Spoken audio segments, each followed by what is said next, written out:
بسم الله الرحمن الرحيم. الحمد لله رب العالمين،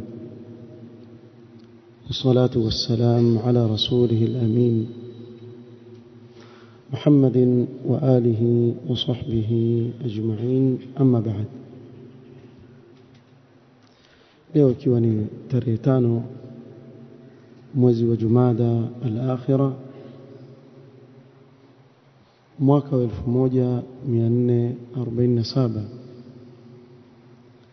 katika darsa ya tafsir ya Imam Saadi rahimahullah ta'ala, tuendelea na tafsiri ya juzu amma na tulifikia suratul Balad. يقول الله سبحانه وتعالى: لا أقسم بهذا البلد وأنت حل بهذا البلد.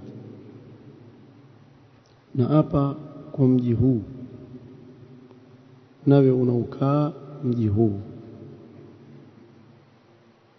يقول الإمام السعدي: يقسم تعالى بهذا البلد الأمين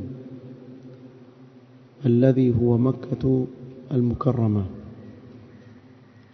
Allah subhanahu wa ta'ala katika hii sura afunguza kwa kuapa kwa hii nchi iliyokuwa na amani, nao ni mji wa Makka. Akaapa kwa mji huu wa Makka, afdalul buldani ala al-itlaq, mji wa Makka ambao ni mji ulio bora kabisa ala al-itlaq. Hakuna mji bora kama mji wa Makka,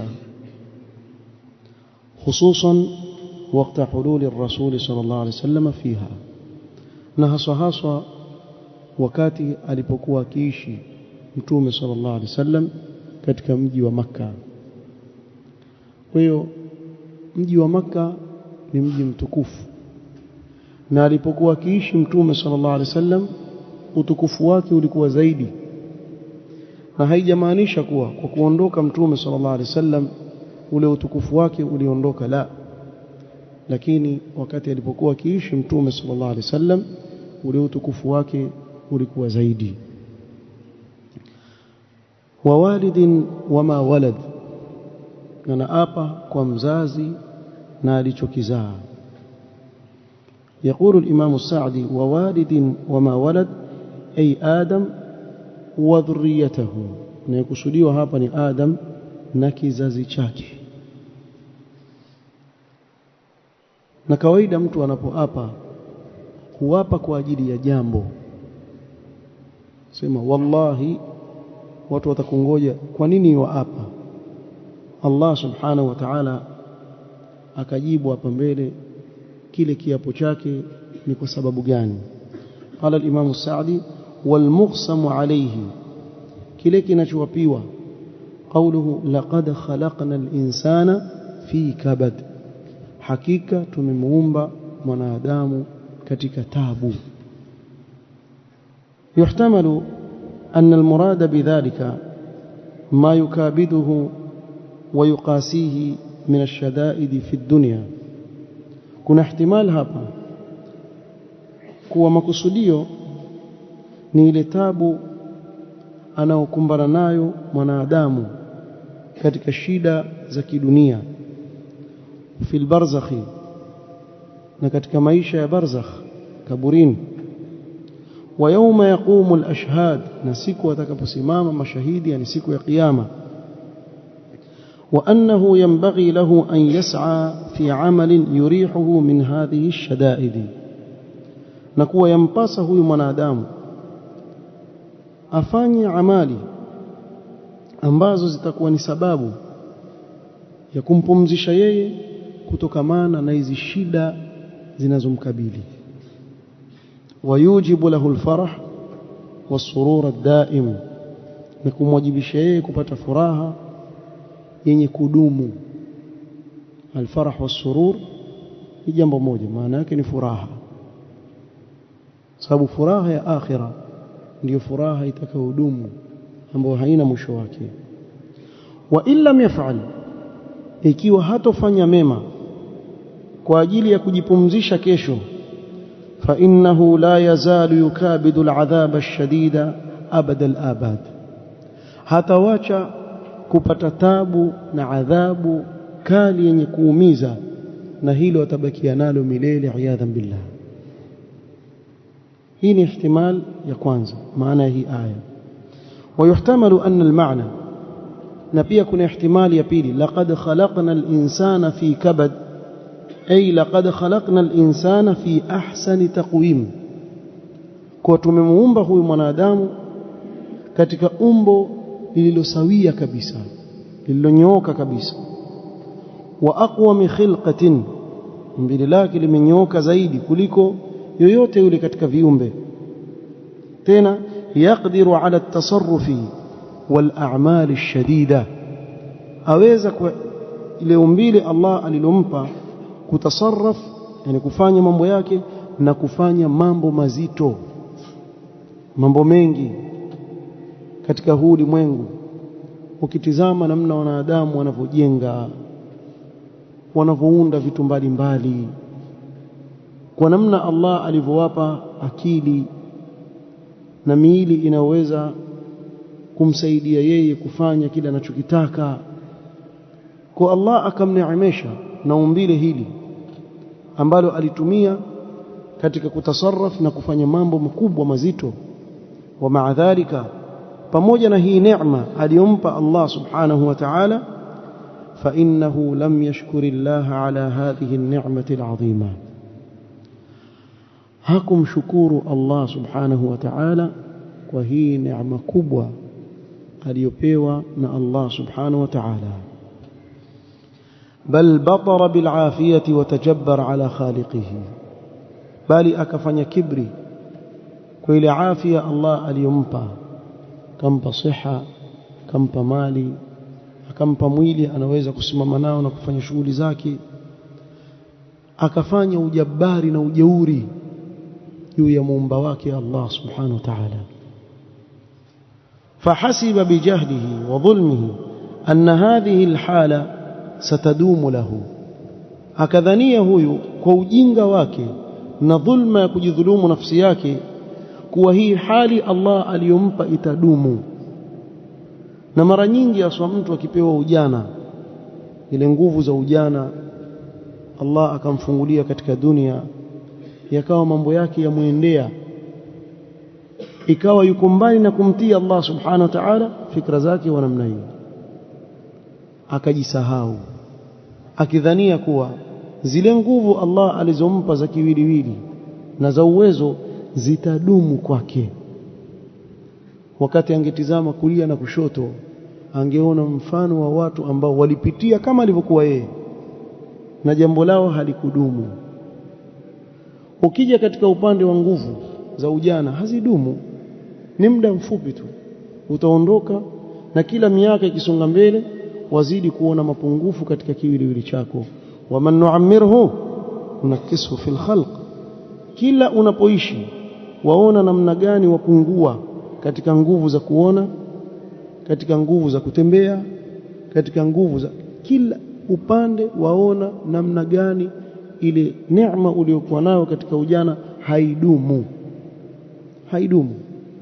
Lakini huyu kwa sababu ya ujinga aliyokuwa nao na dhulma aliyojidhulumu nafsi yake, adhania kuwa hali hii itadumu.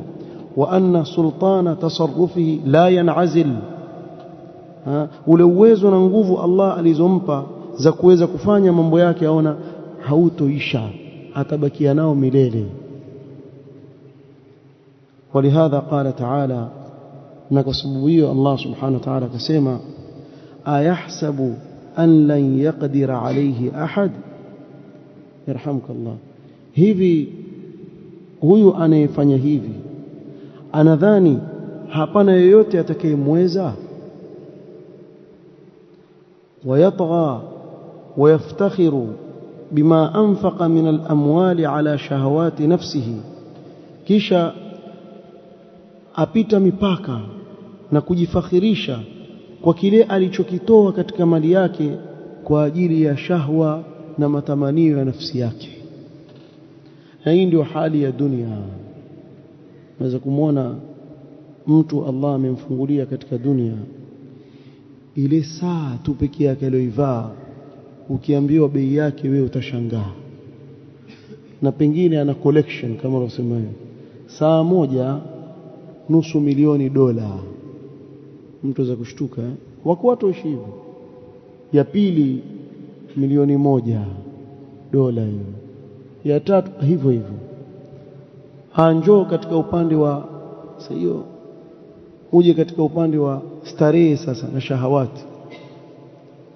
Mlevi leo yuanwa huku, kesho fanya kule. Mwasherati leo yuko kwenye sehemu hii, kesho yuko katika sehemu ile. Ukimtizama mambo ya kamari ndio yake, kisha anapokaa na wenzake ajifakhirisha kwa ile mali nyingi yake aliyoitumia katika starehe. Wengine wasema tumia pesa zikuzoee. Unasikia basi wanayesema huku kwetu, ni msemo huku kwetu kuzungumzwa, waambiwa tumia pesa zikuzoee. Hana kitu huyo yosema hivyo, basi ampata kidogo tu.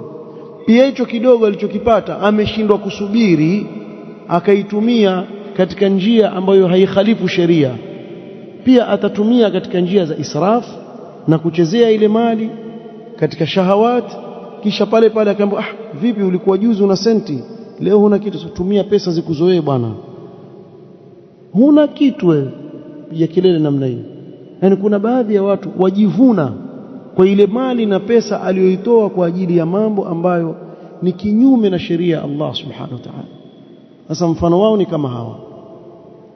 Fayaqulu ahlaktu malan lubada, wasema nimeteketeza mali nyingi bana, katika uasherati, katika malan kathiran ba'dahu fawqa ba'd, mali nyingi baadhi yake juu ya nyingine. Wasamma Allah ta'ala al-infaqa fi ash-shahawati wal ma'asi ihlakan. Sikiza, ahlaktu, ametumia neno ahlaktu, nimeangamiza, nimeteketeza.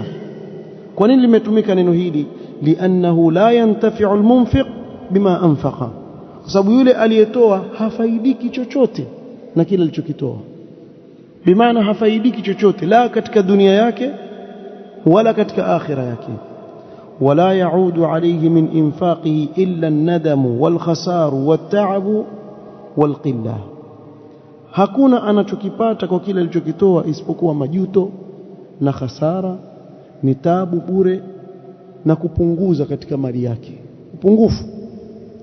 La kaman anfaqa fi mardati llahi fi sabili alkhair, sio kama yule aliyetoa mali yake kwa ajili ya kumridhisha Allah subhanahu wa ta'ala na katika njia za khairi. Fa inna hadha qad tajara ma'a Allah, sababu yule anayetoa katika njia za khairi, huyu amefanya biashara na Allah subhanahu wa ta'ala.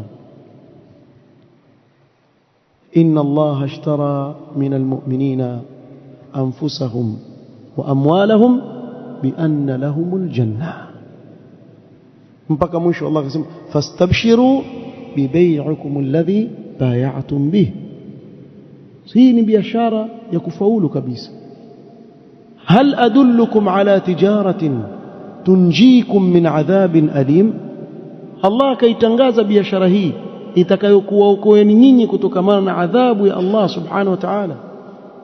Kisha akataja tu'minuna billahi mpaka mwisho wa zile aya zilizozitaja. Kwa hiyo hawa waliofanya biashara na Allah, bimaana wakaitumia mali yao katika kile kinachomridhisha Allah subhanahu wa ta'ala na katika njia za khairi, fa inna hadha qad tajara ma'a Allah wa rabiha adhafa ma anfaqa, amepata faida zaidi maradufu ya kile alichokitoa.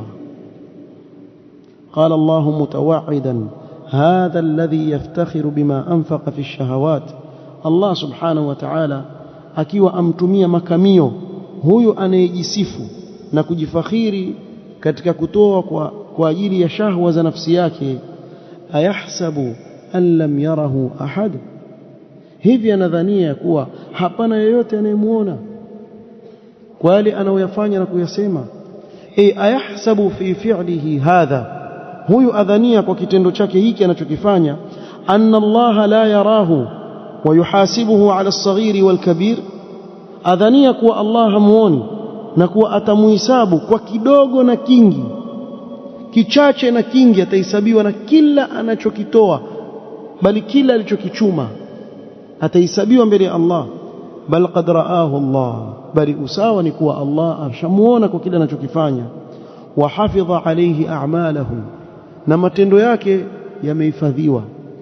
Wa wakkala bihi alkirama alkatibin, akamwakilishia yeye malaika watukufu kazi yao kuandika matendo yake. Likulli ma amilahu min khairin wa shar, kila alichokifanya katika khairi na shari. يقول الإمام السعدي ثم قرره بنعمه, kisha Allah subhanahu wa ta'ala akambainishia ili akiri mwanadamu zile neema Allah alizompa. Faqala, akasema Allah subhanahu wa ta'ala, alam naj'al lahu aynayn, kwani hatukumpa macho mawili huyu mwanadamu? Walisana wa shafatain, kadhalika tukampa ulimi na midomo wa juu na wa chini. Shafatain, kwa nini tumempa hayo? Liljamali walbasari wannutqi, kwa ajili ya uzuri wa yule mwanadamu, kadhalika aone na atamke. Waonaje wewe ingelikuwa yale macho mawili huna, uso uko hivi moja kwa moja? Wako watu wapata mtihani kama huu, huwa vipi yule mwanadamu? Lakini mtizame akiwa na macho mawili, na Allah aweza kumpa macho mazuri kabisa, yakazidi kumfanya apendeze yule mwanadamu. وغير ذلك من المنافع الضرورية فيها فهذه نعم الدنيا, na mingineo katika manufaa yanayopatikana ya kidharura katika neema hizi, kwa hizi ni katika neema za kidunia. ثم قال في نعم الدين, kisha Allah subhanahu wa ta'ala akimkumbusha neema katika neema za dini akasema, wahadainahu najdain, na tukambainishia zote njia mbili, ay tariqai alkhairi washarri, tukambainishia njia ya khairi na njia ya shari. Bayyana lahu alhuda min aldalal warushd min alghayy, tukambainishia uongofu kutokamana na upotofu kwa kuwatumiliza mitume wake Allah subhanahu wa ta'ala. Mitume wa Allah wakasimamia jambo la kubainisha na kuweka wazi uongofu. Fahadhihi alminanu aljazila, hizi neema kubwa alizompa Allah subhanahu wa ta'ala huyu mwanadamu, taktadhi min alabdi an yaquma bihuquqi llah, kwa kinachompasa huyu mwanadamu ikiwa ameneemeshwa na neema hizi, usawa ni asimamia haki za Mola wake Allah subhanahu wa ta'ala. Wayashkuru Allah ala ni'amihi, awe ni mwenye kumshukuru Allah kwa neema zake. Wa alla yasta'ina biha ala ma'asi, na asizitumie neema za Allah katika kumuasi Allah subhanahu wa ta'ala. Walakin hadha al-insan lam yaf'al dhalika, lakini mtu huyu bwana akufanya hivyo, kaenda kinyume na vile anavyotakikana afanye. Kisha Allah subhanahu wa ta'ala akasema, falaqtahama al-aqaba, je, ameukata huo mlima? Al-aqaba ay lam yaqtahimha wa ya'bur 'alayha, bado hajaukata huo mlima wala hajauvuka huo mlima. Liannahu muttabi'un li shahawatihi, kwa sababu afuata matamanio ya nafsi yake. Wa hadhihi al-'aqabatu shadidatun 'alayhi, na huu mlima au kizuizi hiki ni kikubwa na kizito kwake yeye. Mtu aweza kusema mlima gani? Hakusudiwa mlima hivi, la. Hapa kinachokusudiwa ni kitu kingine. Bimaana kuna mambo umewekewa, ukiweza kuyafanya ni kama mfano wa kuupanda ule mlima, ukavuka upande wa pili ukapata malipo yako kwa Allah subhanahu wa ta'ala. Lakini haya matendo usipoyafanya, bimaana ule mlima umekushinda kuuvuka, kwa hivyo huwezi kupata kile unachokitarajia kesho mbele ya Allah subhanahu wa ta'ala, na huku hujafanya matendo. ثم فسر هذه العقبة بقوله فك رقبة، Allah akaufasiri huwa mlima. Maana yake nini? Akisema fakku raqaba ay fakkuha min ar-riqi. Huwa mlima nini? Kumkomboa mtumwa.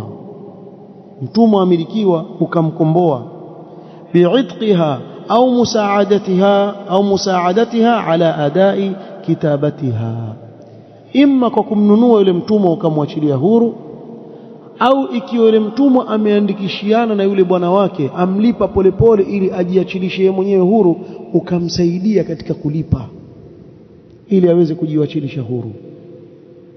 Wa min babi aula fikakul asiri almuslimi 'inda alkuffar, na aula zaidi uwe utakuwa ni sababu ya kumwachilia huru muislamu aliyekamatwa katika vita na makafiri, kenda ukamlipia akatolewa. Au it'amun fi yawmin dhi masghaba, au ukamlisha maskini muhitaji katika siku ya njaa, ay maja'atin shadida, katika siku ya njaa kali sana. Bi an yut'ima waqta alhajati ashadda an-nasi haja, kwa awe atalisha wakati watu wahitajia chakula yule anayehitajia zaidi, ukamlisha chakula katika wakati wa njaa.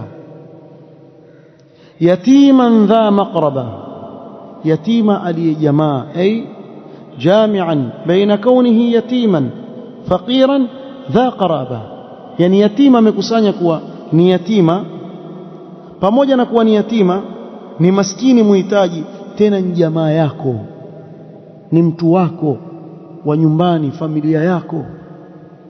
Watakikana uwe wajishughulisha na mambo kama haya, na huu ndio ukamilifu kwa mwanadamu, kwa sababu wako katika wanadamu wanaojiangalia nafsi zao tu peke yao, hawafikiri wengine, yeye ajiangalia yeye tu. Lakini katika ukamilifu wa mwanadamu ni kuwa awaangalia wengine, na wakati mwingine aweza kumwangalia mwingine kuliko nafsi yake. Ukamwona baba awatizama watoto wake, yuradhi yeye alale na njaa, lakini watoto wake washibe. Hadhi nufus kabira, hizi nafsi za watu kama hawa ni kubwa. Ana jamaa yake kule muhitaji, akampa, pamoja na kuwa yeye yuko katika hali pengine ahitajia, akamsaidia yule. Allah amewasifu ansar na sifa hii ya ithar, akasema wayuthiruna ala anfusihim walau kana bihim khasasa, yeye wahitajia lakini akamtanguliza mwingine. Nufus kibar, yani watu kama hawa kuwapata ni nadra sana. Wengi katika watu utawakuta ajiangalia nafsi yake yeye, na pengine aweza kuwa amejitosheleza, na bado pia hata haimjii katika moyo wake kuwafikiria na wengine atawasaidia vipi. Watu wa aina hii wapo. Ananiyun, aishi yeye ni ana, na katika kutoa yeye ni man'un wa hat, yeye azuia kisha lete. Ndio hao utawapata hata wakati wa Ramadhani ile, Eidul Fitri ile, watu wa zakatul fitri, yeye aweza kupokea magunia kwa magunia, lakini yeye hatoi hata kilo 2.5, na ana magunia aweza kula labda miezi 3-4, wacha siku ya Eid na usiku na mchana. Aweza kula miezi na bado hatoi. Wako watu wa namna hiyo. Sasa huyo atarajia atamsaidia yatima katika jamaa zake? Kila mtu na yake bwana. Kwa nini bwana apate tabu yatima? Na katika familia zetu kuna watu ambao Allah subhanahu wa ta'ala amewapa uwezo. Ndio yale tuliyozungumza katika juma lililopita, mwisho wa kwisha wamkuta yatima apelekwa kwenye manyumba ya mayatima, na ana mamake na ana mjombake na ana ammi zake na ana ndugu zake, apelekwa kwenye nyumba ya mayatima. Kwa nini?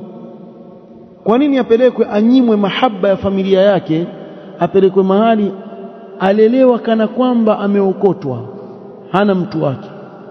Haya ni mambo yatokea katika mujtamaa wetu na sio sawa.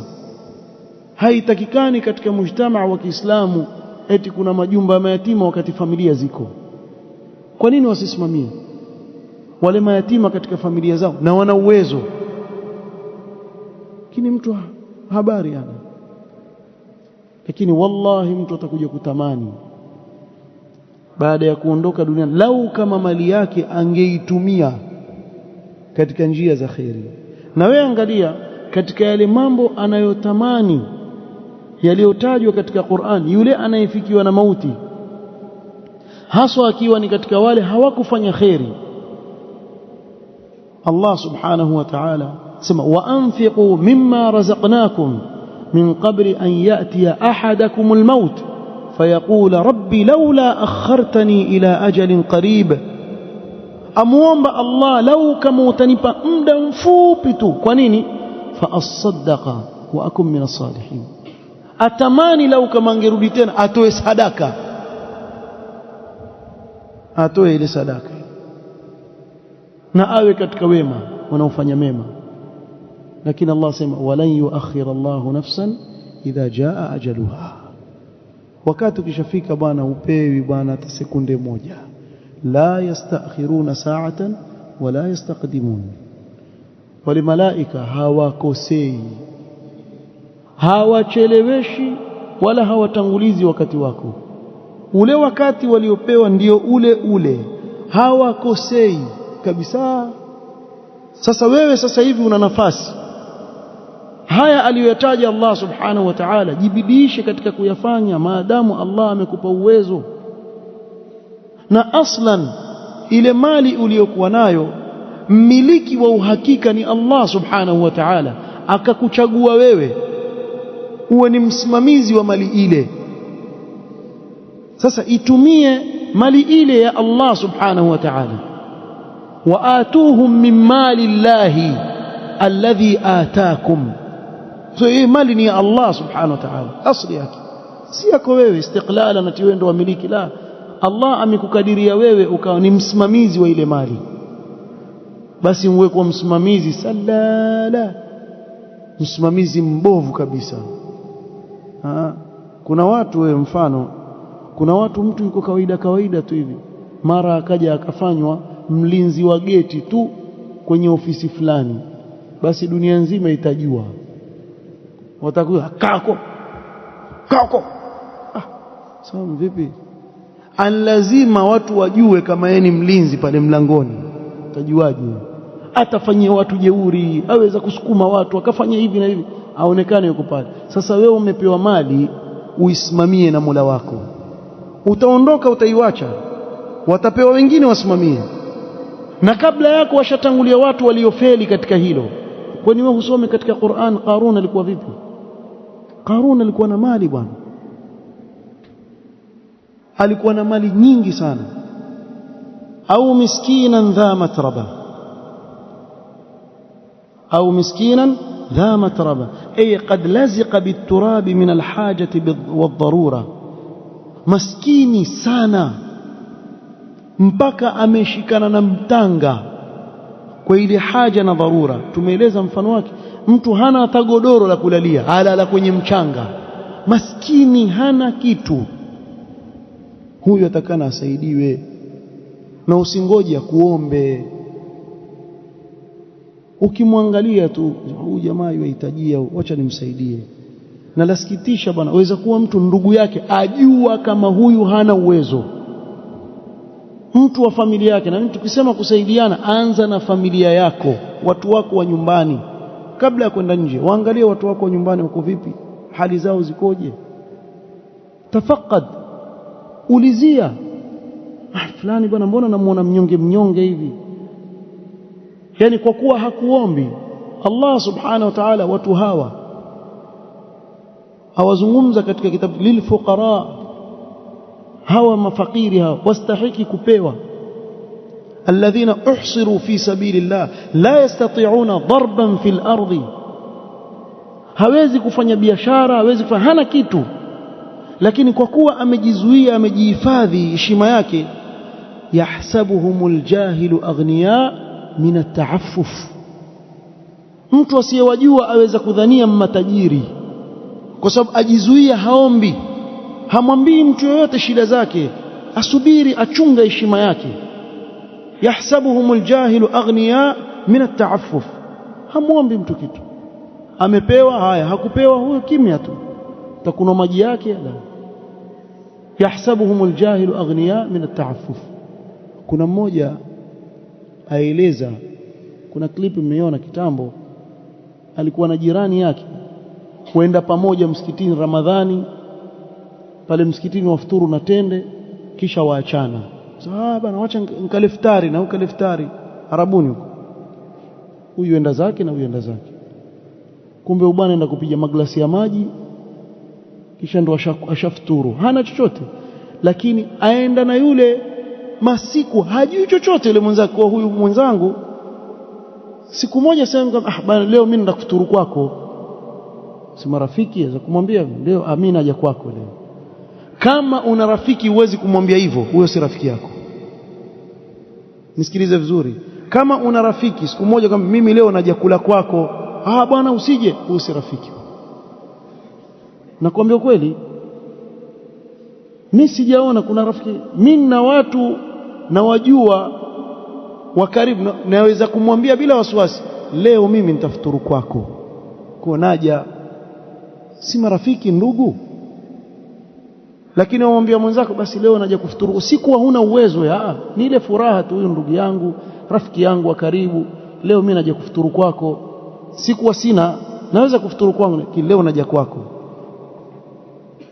Kimsikia mwenzako akwambia bwana wajua bwana na ana uwezo hapo kuna mtihani hapo.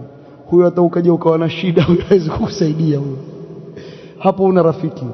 Almuhimu bwana leo nafuturu kwako. Sasa yule bwana yuona haya kumwambia mimi kwangu hakuna kitu. Mwacha atakwenda kujionea mwenyewe. Sasa nitamwambia usije. Basi wakaenda, wakifika kule na kipande sijui cha mkate sijui akaeka, yule bwana akamwambia hivi ndio wafuturu hivi? Yule bwana una haya amwambia wallahi mimi sikutaka kukwambia usije, lakini mimi naishi hivi, hali yangu nzito, siwezi kuambia watu, najistiri. Sasa kuna baadhi ya watu subhanallah aweza kuwa ana shida, lakini hakuna hata mara moja atazungumza shida zake kwa mtu yoyote, mpaka anayemuona aweza kudhania kuwa huyu au tajiri, waweza kwenda kumkopa. Bwana nina shida mimi, naomba hebu nipe kama 100,000 hivi nitakuregeshea. Kuangalia hivi, kwa sasa sina. Hana tangu na hapo ajifanya tu kwa sasa sina, hana chochote. Lakini wewe umemdhania hivyo kwa kuwa wamuona dhahiri yake ni mtu ambaye yuko sawa. Lakini Allah asema taarifuhum bisimahum, kuna ishara fulani utawajua kwa huyu ana shida. La yasaluna an-nasa ilhafa, hata siku moja umwezi kumuona akimng'ang'ania mtu akimuomba, hata siku moja. Amechunga heshima yake vizuri kabisa. Hao ndio wanaostahiki kusaidiwa zaidi, kwa sababu yule ataumia, hamwambii mtu shida zake, kimya. Na wewe ukajua kuwa huyu ana matatizo, usimngoje akafungua mdomo wake kukwambia wewe nisaidie. Wewe ndugu yake, wewe ni mtu wake wa karibu, ulizia ndugu zako wako vipi. Wewe waona bwana alama na ishara za kuonyesha kwa huyu ndugu yako ana matatizo, usaidie. Au miskinan dha matraba. Thumma kana min alladhina amanu, ay amanu biqulubihim bima yajibu al-imanu bihi, wakaamini kwa nyoyo zao kile ambacho ni wajibu kukiamini. Wa amilu salihati bijawarihim, na wakatenda mema kwa viungo vyao. Min kulli qawlin wa fi'lin wajibin au mustahab, katika kila kauli au vitendo ambavyo ni wajibu kuvitekeleza wakatekeleza, au kile kinachopendekezwa. Watawasau bisabri, ay ala ta'ati Allah wa an ma'siyatihi, wakahusiana katika kusubiri katika taa ya Allah na kusubiri kutomuasi Allah subhanahu wa ta'ala. Wa ala aqdari Allahi almu'lima, na wakahusiana katika kusubiri kwa qadari ya Allah ambayo wakati mwingine yaweza kumuumiza mtu. Amefiliwa, amepoteza mali yake, amepatikana na majanga fulani. Bi an yahutha ba'dhum ba'dhan ala al-inqiyad lidhalika, wakaimizana baadhi ya wao kwa kujisalimisha katika mitihani hiyo. Na subra imegawanyika katika vigawanyo hivi vitatu: subra katika taa, bimaana uitekeleze ile taa, subra katika maasi bimaana ujiepushe na yale maasi, na subra katika qadar Allah anayopitisha. Wakati mwingine inaweza kukuumiza ukawa na subra. Qala wal ityan bihi kamilan munsharihan bihi as-sadr, kwa ile subra ile ukawa nayo kamili, kifua chako kikawa kikunjufu, mutma'innatan bihi nafs, nafsi yako imetulizana kabisa katika ile mitihani unayokabiliana nayo. Watawasau bil marhama ay lil khalqi, wakausiana kuwa na huruma na watu min i'ta'i muhtajihim, katika kuwapa wale wanaohitajia, wa ta'limi jahilihim, na kuwafunza wale wasiojua dini yao wakawafunza, wal qiyam bima yahtajuna ilayhi min jami'il wujuh, na kulisimamia lile wanalohitajia katika njia mbalimbali, wa musa'im, wale wanalohitajia wale mnaowaonea huruma mkawasimamia katika yale wanaoyahitajia, wa musaadatihim ala almasalih ad-diniyya wad-dunyawiyya, kuwasaidia katika maslaha ya kidini na kidunia, wa an yuhibba lahum ma yuhibbu li nafsihi, na awapendelee wenzake yale anaojipendelea nafsi yake, wa yakrahu lahum ma yakrahu li nafsihi, na achukie lisije likawapata ndugu zake kile anachokichukia kisije kikampata yeye. Na leo tuwaona alhamdulillah kwa baadhi ya Waislamu jambo hili utaliona, haswa pakipatikana shida kwa Waislamu. Leo kwa mfano ndugu zetu wa Gaza na ile shida wanaoipata, tukaona alhamdulillah baadhi ya Waislamu kaona wakusanya mali wakiwapelekea kule, kanunuliwa chakula, nguo, wakawasaidia. Ingawa pia katika hili pia kuna wale wasiokuwa na huruma. Mwajua kumefanywa mchango nchi za Kiarabu, na kule watu watoa kikweli. Kule ukiambiwa mtu ana huruma, basi ana huruma kikweli. Akitoa pesa zake ni riali, ni dirham, ni dinar na nini. Ikhwanul Muslimin wakakusanya senti, Hizbul Ikhwani, kwa ajili ya watu wa Gaza, kisha wakapigisha $500,000, $500,000. Na huu ndio sasa hivi, hii ndio talk inaozungumzwa duniani. Ikhwan Muslimin wameiba katika msaada wa watu wa Gaza $500,000. Kwa na wewe unayekwenda kutoa msaada, angalia wautoa wapi ule msaada. Je, ni jiha ambayo yajulikana na kutambulika kiserikali? Hakuna matapeli pale katikati? Maana tushaona sasa matapeli hao leo lazungumzwa ulimwengu mzima, wakiulizwa wakwepa huku. Lakini hii ndiyo tabia ya Ikhwanul Muslimin. Wakiona wahitaji pesa, basi watazua kadhia ya Palestina, sababu watu wana huruma, Waislamu wapenda kheri kwa ndugu zao. Kwa hivyo haya jamani, mchango, jamaa wachanga, kisha wakichanga, wal amilina alaiha, waanza na wal amilina alaiha. Unaelewa?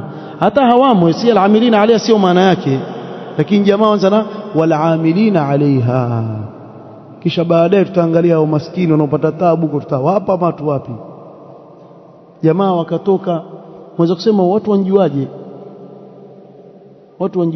Hamas ni fara, ni branch ya Ikhwan Muslimin, mujrimin mithlahum. Hamas ni mujrimin kama hao Ikhwan Muslimin. Kule pia wao watafuna msaada wenzao.